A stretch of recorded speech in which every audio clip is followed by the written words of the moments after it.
Olá, bom dia a todos. Bem-vindos à coletiva das estatísticas fiscais com Fernando Rocha, chefe do Departamento de Estatísticas do Banco Central, que fará uma apresentação e depois nós abriremos as perguntas. Oi, Fernando, bom dia.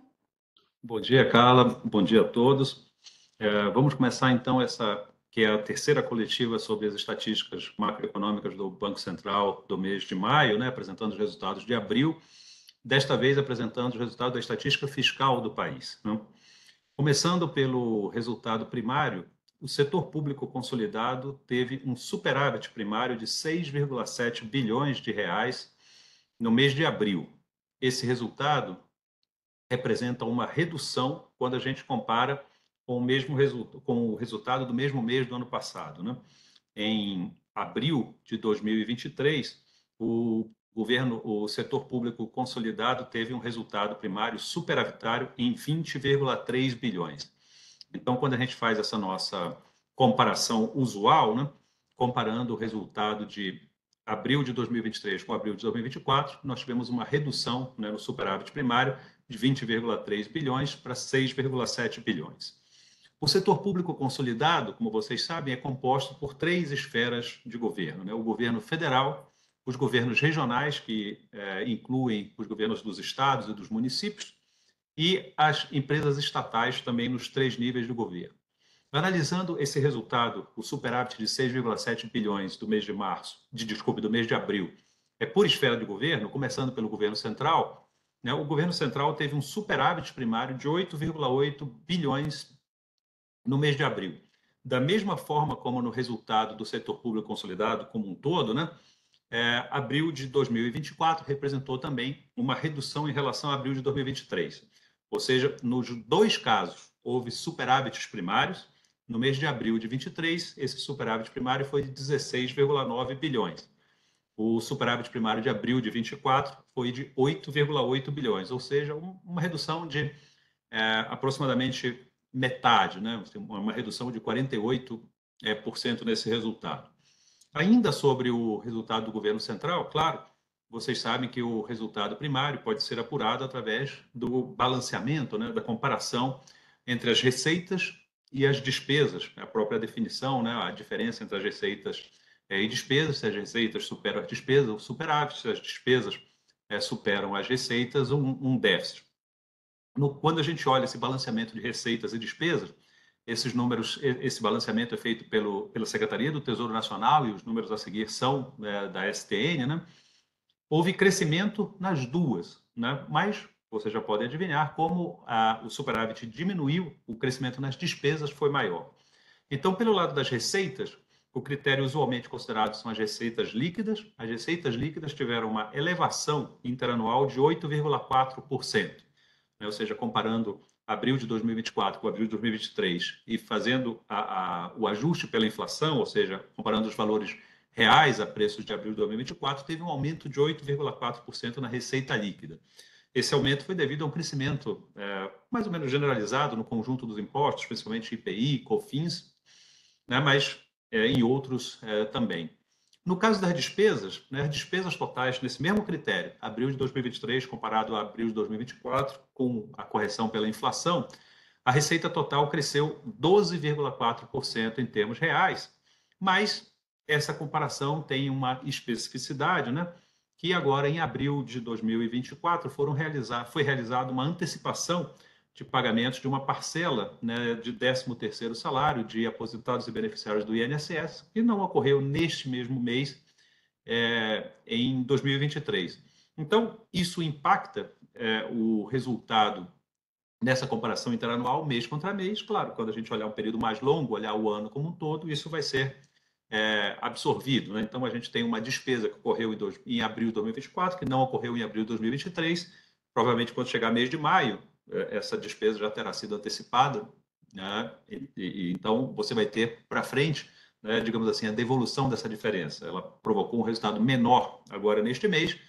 No próximo mês, provocará um resultado maior, né, por essa mesma base de comparação, e ela, digamos assim, será neutra no período mais longo, no período do ano. Mas isso ajuda a explicar o crescimento das despesas nesse mês de abril em comparação a abril do ano passado e, portanto, ajuda a explicar também um resultado primário, um superávit primário menor, né, do governo central, né, em abril deste ano, comparado com abril de 23. Passando para os governos regionais tiveram um déficit primário em abril, né, um déficit de 1,4 bilhão de reais. E também, nesse caso dos governos regionais, o resultado de abril deste ano foi pior do que o abril do ano passado. Em abril do ano passado, ocorreu um superávit de 4 bilhões, ou seja, os governos regionais passaram de um superávit de 4 bilhões para um déficit de 1,4 bilhão nesse período. Então, quando a gente olha o resultado do setor público consolidado e os seus componentes principais, né, o governo central e os governos regionais, todos eles tiveram uma redução de superávit nesse período. Então, se a gente focar na variação do resultado, né, na diferença do resultado, o resultado do setor público como um todo, né, se reduziu em 13,6 bilhões, e esses 13,6 foram divididos entre o governo central, com uma redução de resultado de 8,1 bilhões, e nos governos regionais com 5,4, ou seja, os dois componentes contribuíram para a redução do resultado. Quando a gente sai do resultado do mês e vai olhar o resultado acumulado no ano, ou seja, se a gente estiver nas tabelas da nota para a imprensa, se a gente sair da tabela 1 e passar para a tabela 2, a gente vai ver que no primeiro quadrimestre do ano, de janeiro a abril, o resultado primário do setor público foi um superávit de 61,3 bilhões, né? Ou seja, naquele balanceamento de receitas e despesas, as receitas superaram as despesas em 61,3 bilhões nos primeiros 4 meses do ano. Só que esse resultado, quando a gente compara o primeiro quadrimestre do ano passado, o superávit primário havia sido de 78,7 bilhões, então, nessa passagem do ano, a gente teve uma redução de 22% no resultado primário do setor público consolidado. Quando a gente vai olhar o que aconteceu nas esferas principais, né, do setor público, nós vamos ver que essa variação de resultados, ou seja, esses 17,4 bilhões de redução de resultado, que equivale àqueles 22% que eu mencionei, eles podem ser atribuídos quase que integralmente ao resultado do governo central. No acumulado do ano de 2024 até agora, o governo central também foi superavitário e teve um superávit de 30,3 bilhões. E em janeiro a abril de 2023, ele havia tido um resultado superavitário de 47,3 bilhões, né? Então, 47,3 para 30,3 é uma redução de 17 bilhões nesse resultado, que é quase a íntegra da redução do resultado do setor público consolidado de 17,4 bilhões, né? Portanto, a gente olhou no resultado do mês de abril, né, a redução de resultado foi distribuída entre o governo central e os governos regionais. No caso do primeiro quadrimestre, esse resultado pode ser atribuído à redução do resultado do governo central. Quando a gente olha o que aconteceu com os governos regionais, nos primeiros 4 meses do ano, eles também tiveram superávit de 33,2 bilhões, né, um superávit até em nível maior do que o do governo central, que foi de 30,3. E esse superávit de 33,2 bilhões de reais obtido pelos governos regionais foi exatamente da mesma magnitude do que o do período de comparação, né? 33 bilhões, passou de 33 bilhões para 33,2, o que em termos econômicos, né, na minha interpretação, é uma estabilidade desse resultado, ou seja, os governos foram capazes de realizar o mesmo resultado que tinham feito no ano passado. Se a gente passar agora para os dados que estão na tabela 3, que é a tabela que faz o acompanhamento do resultado do setor público nos últimos 12 meses, né, nós podemos ver para o setor público consolidado, que é a esfera mais ampla, né, nos 12 meses até abril, esse resultado atingiu 266,5 bilhões de déficit primário. Essa magnitude é equivalente a 2,4% do PIB, né? Esse é o déficit primário do setor público nos últimos 12 meses até abril. Quando a gente separa as esferas de governo, esse déficit pode ser atribuído ao governo central. O governo central teve um déficit de 281,5 bilhões, o que dá 2,54% do PIB, enquanto os governos regionais permaneceram, né, nos últimos 12 meses superavitários, como eles vêm sendo nos últimos períodos, e esse superávit foi de 17,8 bilhões, que é algo como 0,16% do PIB, né? Ou seja, nós temos para o setor público um resultado primário superavitário no mês de abril, um resultado superavitário no primeiro quadrimestre do ano. Nessas duas comparações, a gente tem algum nível de sazonalidade. O mês de abril costumava ser aquele mês em que tinha pagamentos de imposto de renda à pessoa física, né? O pagamento do ajuste anual, né? O prazo acabava em abril, esse ano e no ano passado também passou para maio, mas nós temos um mês de sazonalidade mais favorável, superávit. Isso também é verdade para o primeiro quadrimestre. Se vocês lembrarem, janeiro é um resultado superavitário bastante significativo. E nós temos no começo do ano uma sazonalidade mais favorável para superávites, logo se conclui que no final do ano, né, em geral, deve-se esperar déficits pela própria distribuição dos resultados dos últimos anos. Então, a gente tem em abril e em janeiro e abril superávites primários e nos últimos 12 meses, ou seja, aquele período que engloba, né, os 12 meses do ano, um déficit tanto no setor público consolidado quanto no governo central. Passando agora para o segundo componente do resultado fiscal, né? O resultado fiscal, a gente viu o resultado primário, que é o balanceamento entre receitas e despesas não financeiras, e agora vamos ver em seguida os juros nominais, né? Os juros nominais são aquelas rendas que são pagas sobre a dívida pública do governo, mas também eles incluem as rendas recebidas pelos ativos financeiros do governo. Em termos da dívida líquida, essa dívida líquida é um balanceamento entre os ativos do governo, e, claro, obviamente, renda em juros, como é o caso das reservas internacionais e outros, e a dívida, né, os passivos de dívida, como títulos públicos federais e outros, que pagam juros. Né? Como o Brasil tem uma dívida líquida, né, um passivo maior dos ativos, nós temos juros que são pagos liquidamente pelo governo, e a forma como esses juros são apropriados nas estatísticas fiscais é uma apropriação por competência. A gente tem, para cada modalidade de dívida ou de ativos, para cada modalidade delas, nós temos um indexador, ou seja, o critério de apuração de juros, e nós apuramos esse indexador diariamente. Então, a gente tem os juros que incidem dia a dia sobre a dívida pública, e são esses juros nominais, os juros nominais apropriados por competência. São esses números que são apresentados nas tabelas estatísticas, e no mês de abril, essa conta dos juros nominais atingiu 76,3 bilhões de reais. Quando a gente faz as comparações usuais, né, comparando com o mesmo mês de 2023, ou seja, abril de 2024 com abril de 2023, nós vemos um crescimento dessa conta de juros. Em abril de 2023, ela passou de 45,7 bilhões de reais para 76,3 bilhões de reais em abril de 2024. Como eu venho mencionando com bastante frequência nas notas, né? Essa conta de juros, como ela é apropriada por competência dia a dia, a gente não deveria esperar que tivessem crescimentos ou reduções tão significativas de um mês para o outro, ou mesmo na comparação interanual.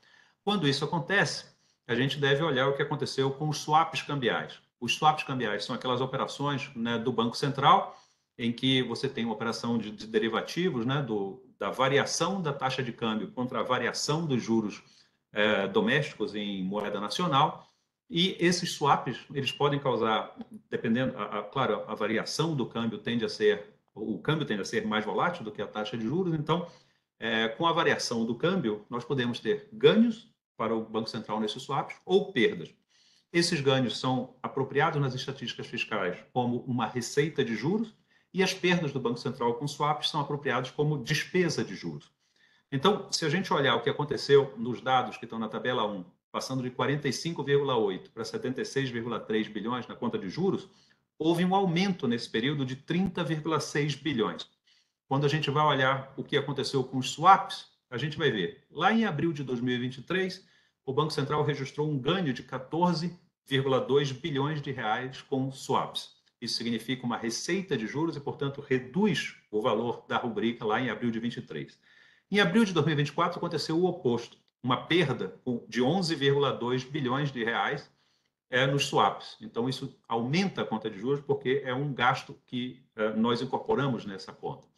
Então, a variação de um período para o outro, dos 14,2 bilhões de ganho para 11,2 bilhões de perda, significa uma contribuição para elevação dos juros de 25,4 bilhões de reais, o que explica a maior parte desses 30,6 bilhões que teve a variação dos juros no período. O restante, né, o valor a mais pago, apropriado em abril de 2024, pode ser atribuído ao fato de que abril de 2024 teve 4 dias úteis a mais do que abril de 2023. Abril de 2023 teve 18 dias úteis, abril de 2024, 22. Como nós apropriamos os juros dia a dia, esses 4 dias a mais fazem diferença. Um mês teve 22% em termos de dias úteis a mais do que o outro. Então, nesse período, o que contribuiu para aumentar a conta de juros, que está na tabela 1, foram os resultados de swaps e a maior quantidade de dias úteis de abril de 2024. Quando a gente compara com março, né, nós podemos fazer essa comparação, porque não há que se falar em sazonalidade nesse caso, também houve um crescimento. Março, a conta de juros atingiu 64,2 bilhões e em abril 76,3 bilhões. E, de novo, a mesma coisa. Em março de 2024, os swaps tiveram um pequeno ganho de 0,9 bilhão e em abril de 24, como eu já havia mencionado, uma perda de 11. Né? Então, essa variação explica aproximadamente 13 bilhões de reais, contribuindo para aumentar a conta, que aumentou em 12. Então, a gente pode também atribuir aos swaps o aumento dessa rubrica. Não? Bom, com isso, a gente viu a variação dos swaps no mês de abril, tanto comparado com abril de 2023, quanto comparado com com março de 2024. E na tabela 2, nós vamos ter o resultado acumulado no ano, de janeiro a abril. Né? No acumulado do ano, os juros nominais somaram 285,6 bilhões de reais. Se a gente considerar os valores em termos nominais, né, eles são os maiores da série. Se a gente observar esse dado de janeiro a abril como percentual do PIB do período, eles chegaram a 7,69% do PIB e são os maiores para o primeiro quadrimestre do ano desde 2006. Lá em 2006, os juros eram equivalentes a 7,71% do PIB. Né? A gente teve também um crescimento no período comparativo. Se você olhar o primeiro quadrimestre de 2024 contra o primeiro quadrimestre de 2023, os juros passaram de 227,5 bilhões para 285,6 bilhões. Isso dá um aumento de 58 bilhões de reais. E, nesse caso, também a gente vai buscar nos swaps do Banco Central a explicação para esse aumento da conta de juros. Os swaps representaram ganhos para o Banco Central e, portanto, foram equivalentes a receitas de juros de janeiro a abril de 2023 em 37,4 bilhões. E agora, em janeiro a abril de 2024, as perdas atingiram 20,8 bilhões. Então, comparando no período, isso dá uma variação nos resultados dos swaps de 58,2 bilhões de reais, que exatamente os 58 bilhões de reais do aumento da conta de juros. Né? Por fim, nos dados da tabela 3, se a gente olhar os resultados acumulados nos últimos 12 meses, nós vamos ter um percentual dos juros nominais sobre o PIB de 7% do PIB. Esse percentual, quando a gente considera o percentual do PIB, esses 7% dos 12 meses até abril de 2024, são os maiores da série desde junho de 2016, que foram 7,34% do PIB. Né? A gente teve, nos 12 meses até abril, em comparação com os 12 meses até março, uma elevação, né, que decorreu daqueles pontos que eu já mencionei anteriormente. Né? Com isso, o déficit nominal do país, que é a soma dos resultados primários com os juros, né, o fluxo fiscal mais amplo que nós temos, é o resultado nominal, composto pelo resultado primário e os juros, para o setor público consolidado, que é a esfera mais abrangente, que inclui o governo central, os governos regionais e as estatais. Então, se a gente olhar esse que é o mais abrangente resultado fiscal do país, nós tivemos, nos 12 meses de janeiro até abril de 2024, um déficit nominal de R$ 1 trilhão, que equivale a 9,41% do PIB, que também apresentou um aumento, né, de meio ponto percentual, 0,5 ponto percentual, em relação ao resultado acumulado até março. Bom, com isso nós terminamos o resultado dos fluxos fiscais e vamos falar rapidamente dos endividamentos, né? Nós temos dois conceitos principais de dívida do setor público, o conceito de dívida líquida e de dívida bruta. Começando pela dívida líquida, né, como eu já havia mencionado, a dívida líquida ela envolve tanto os passivos financeiros do setor público quanto os ativos financeiros, né? Obviamente, ela é uma dívida líquida, né, porque são considerados passivos menos ativos, né? A dívida líquida é o conceito mais abrangente nas estatísticas fiscais, porque ela envolve, por um lado, todo o setor público, ou seja, governo central, governos regionais e estatais, e ela envolve também os ativos e passivos, então faz esse balanceamento.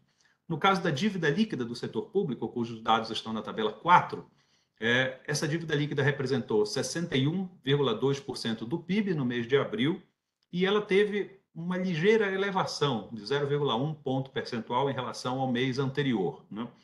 Esse resultado, 61,2% do PIB, é o maior para a dívida líquida desde dezembro de 2020, né? Lá em dezembro de 2020 era 61,4%, agora 61,2%.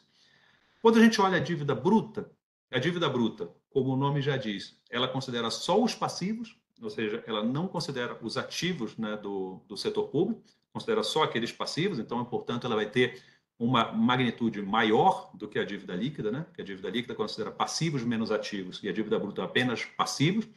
E a dívida bruta também, ela inclui somente o governo geral, né? Ela tem um escopo mais reduzido, que é o que, em geral, se faz no padrão internacional. Então, a dívida bruta do governo geral, ela chegou a 76% do PIB no mês de abril. No caso da dívida bruta, a elevação em relação a março foi de 0,3 ponto percentual do PIB. Mas, quando a gente faz a comparação com a série histórica da dívida bruta, esse foi o maior percentual desde abril de 2022, né? Exatamente 2 anos atrás, a dívida bruta estava em 76,3% do PIB, agora está em 76%. Bom, com isso, eu encerro aqui a apresentação que eu tinha preparado para trazer para vocês, devolvo a palavra para a Carla, para ela organizar as perguntas, né, que vocês possam ter. Muito obrigado. Obrigada, Fernando. Vamos abrir agora as perguntas. Quem tiver uma, basta levantar aqui a mão pelo sistema.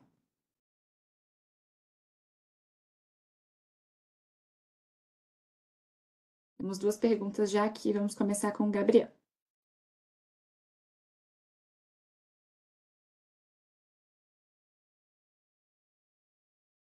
Bom dia, Gabriel. Sobre a dívida bruta, o Fernando acabou de falar. Se puder falar um pouquinho, Fernando, dos fatores que levaram a esse aumento no mês, e esse aumento de, acho que 1,6 no ano. Só isso mesmo, falar dos fatores. Muito obrigado.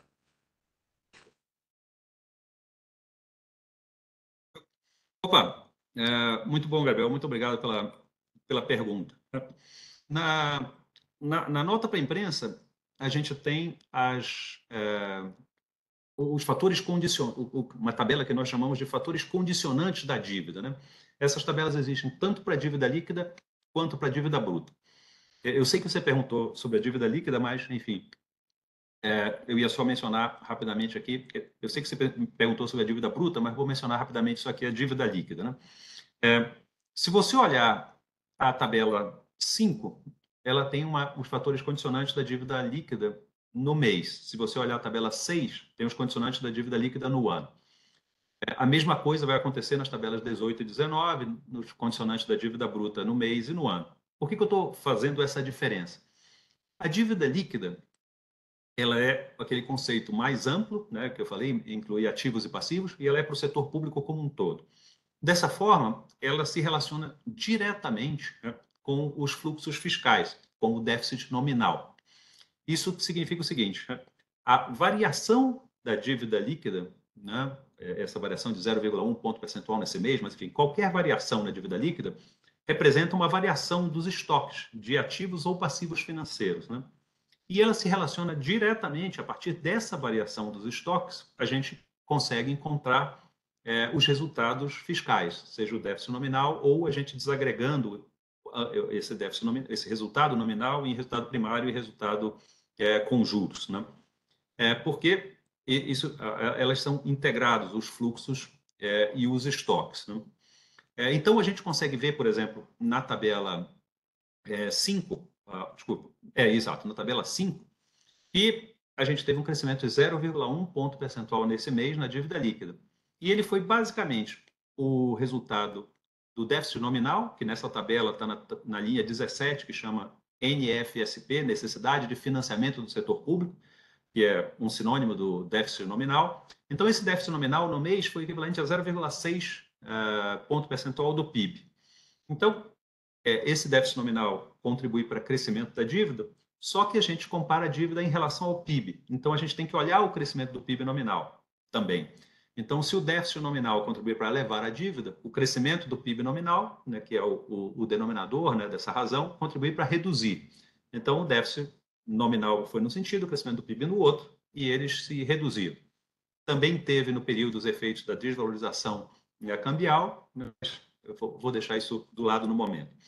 A diferença que eu quero fazer é o seguinte: quando a gente olha para a dívida bruta, digamos assim, a interpretação estatística que a gente tem dessa mesma tabela, dos mesmos fatores condicionantes, é um pouco diferente. Então, na dívida líquida, a gente vai olhar como fator principal, né, o resultado fiscal do setor público consolidado, o déficit nominal, né, claro, composto por juros e resultado primário. No caso da dívida bruta, a gente vai olhar o fator que impacta diretamente o resultado da dívida são as emissões, né, emissões em termos líquidos, né, de dívida do governo geral. Então, o que a gente tem na tabela 18 é as necessidades de financiamento na dívida bruta. E o primeiro item são as emissões líquidas da dívida bruta, né? E o segundo item são os juros nominais sobre a dívida bruta. Esses juros, claro, a gente apropria por competência, mas eles são, digamos assim, rolados mediante emissões de dívida, né? Então, eles também impactam essa avaliação. O que a gente teve no mês? Então, as necessidades de financiamento, né, tiveram um impacto de 0,6 ponto percentual. Você teve menos 0,1 de emissões líquidas, ou seja, teve resgate líquido no período, mas a conta de juros, que também vai ser rolada via emissão de dívida, foi o responsável por esse crescimento.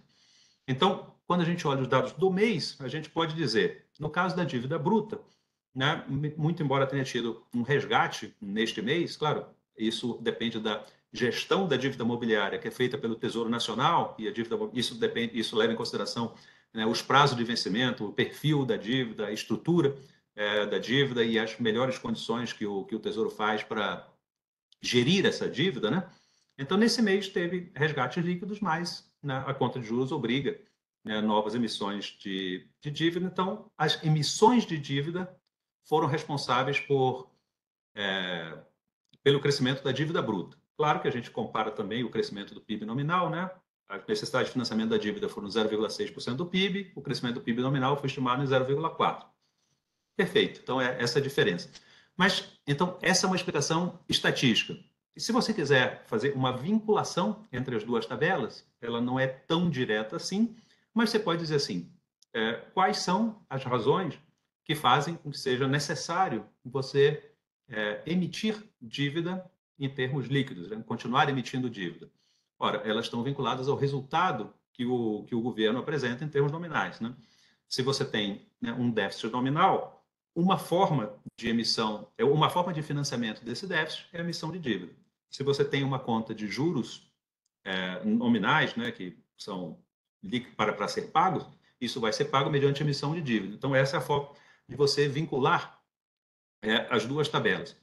A mesma coisa acontece com o acumulado no ano. No acumulado do ano está na tabela 19, o crescimento da dívida bruta em abril, comparado com o final de 2023, né, de dezembro de 2023, foi de 1,6 ponto percentual. E aqui você vai ver a necessidade de financiamento da dívida bruta foram de 2,8 pontos percentuais do PIB, composta por 0,2 de emissões líquidas e 2,5 de juros nominais, que, de novo, também vão ser financiados mediante emissão de dívida.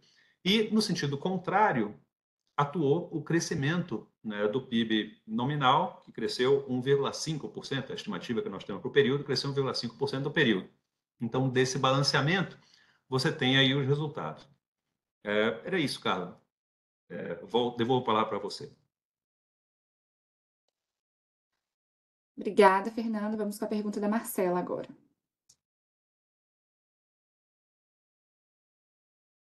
Oi, Marcela, bom dia. Fernando, recentemente o secretário do Tesouro fez um comentário, uma ponderação sobre o impacto expressivo do nível da Selic na conta de juros, porque 40% dessa conta corre no curto prazo e é muito afetada pelo nível dos juros básicos. À luz até dessa pergunta do Gabriel, eu gostaria de ouvir um comentário do senhor a esse respeito, considerando também que a conta de juros nominais em 7% do PIB, como o senhor lembrou, é a pior desde 2016. Naquela época, o PIB jogava contra, né? E agora joga a favor, mas como a conta de juros é grande demais, a gente viu esse crescimento acentuado em um tempo relativamente curto. Obrigada. Opa! Obrigado pela pergunta, Marcelo. De fato, a pergunta é relevante, só que a decisão sobre a taxa de juros é feita no Banco Central pelo Comitê de Política Monetária, e dentro do Banco Central, só quem fala pelo nível de juros da taxa Selic e pelas decisões do Copom são os próprios membros do Copom, né? Então, eu não tenho nenhum comentário a fazer sobre as decisões do Copom. É isso, Carla. Obrigada, Fernando. Vamos ver se mais alguém quer fazer alguma pergunta. Marcela, tem mais uma pergunta.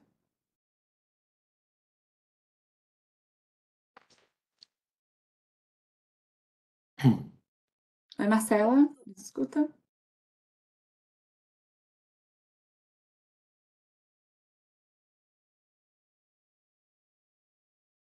Marcela? Vocês me escutam? Sim, agora sim. Sim.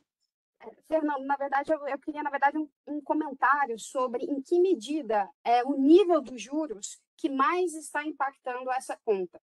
Mais do que se esse nível é adequado ou não, não é isso. Eu gostaria de saber se realmente é isso, como o secretário do Tesouro falou, que o nível da Selic, e considerando o estoque da dívida, a gente vai ver essa conta se comportando dessa forma e olhando mais prospectivamente também.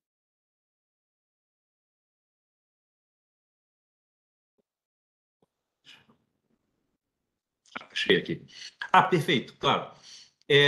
Se você olhar os dados da dívida líquida, nesse caso, né, como eu mencionei na resposta para o Gabriel, se a gente olhar os dados da dívida líquida, elas têm a variação da dívida líquida, né, tem uma relação direta com os fluxos fiscais, sejam os fluxos do resultado primário, sejam os fluxos do resultado nominal.